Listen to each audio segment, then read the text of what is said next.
The gentle quiet of winter when the world is dressed in glittering snow, there is a special magic that lives in handmade things.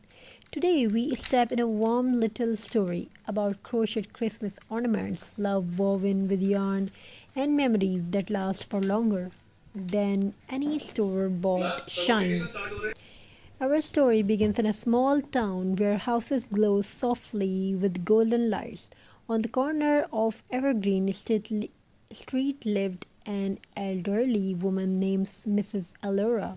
She was known not for wealth or grand decoration, but for her hands that could turn simple thread into beauty. Every December, she sat by her fireplace with her basket of yarn, crocheting tiny ornaments, stars, angels, snowflakes, candy cans, little bells, and sometimes tiny Christmas trees small enough to fit in your palm. Each stitch carried patience, warmth, and love.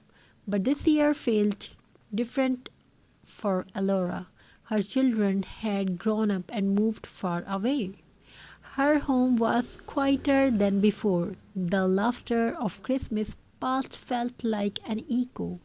Yet, even in her loneliness, she continued crocheting because she believed love is never wasted. It simply travels. As she crocheted, she remembered her own childhood. Her mother taught her crochet needle by needle, looping yarn around tiny fingers, repeating softly, things made with hands carry the heart. And Alora truly believed that. Across the street lived a family who had just moved into the town. The Rivras. They had two small children, Mia and Lusa. Full of energy and curiosity, their holiday season had felt rushed and stressful. Their father worked long hours, and their mother was trying her best to settle into the new home. One snowy morning, little Mia saw Alora sitting by her window crocheting her fingers. Her fingers moved gracefully like a quiet dance.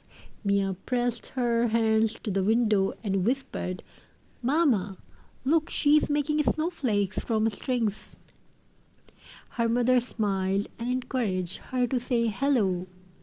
And so, while she steps, Mia knocked on Elora's door. Elora's opened with a warm smile, one of those smiles that you can feel before you see it. Mia asked very softly, can you teach me how to make snowflakes too?" Elora's eyes sparkled. "Of course," she said. "Crochet loves new hands." And just like that, something beautiful began. Each afternoon, Mia and Lusa visited Alora. She taught them how to hold the yarn, how to make tiny loops, how to breathe through mistakes, and how patience grows into creation. At first, their snowflakes were uneven, loops too big, loops too small. A few became funny shapes that did not look like anything at all, but Alora only laughed and said, "Crocheting is like life. You try, you learn, you try again, and eventually you make something beautiful." Slowly, the ornaments begin to form beautifully, tiny stars that sparkle like hope, little hearts full of warmth, and delicate snowflakes that look like winter whisper. One evening, as Christmas drew near,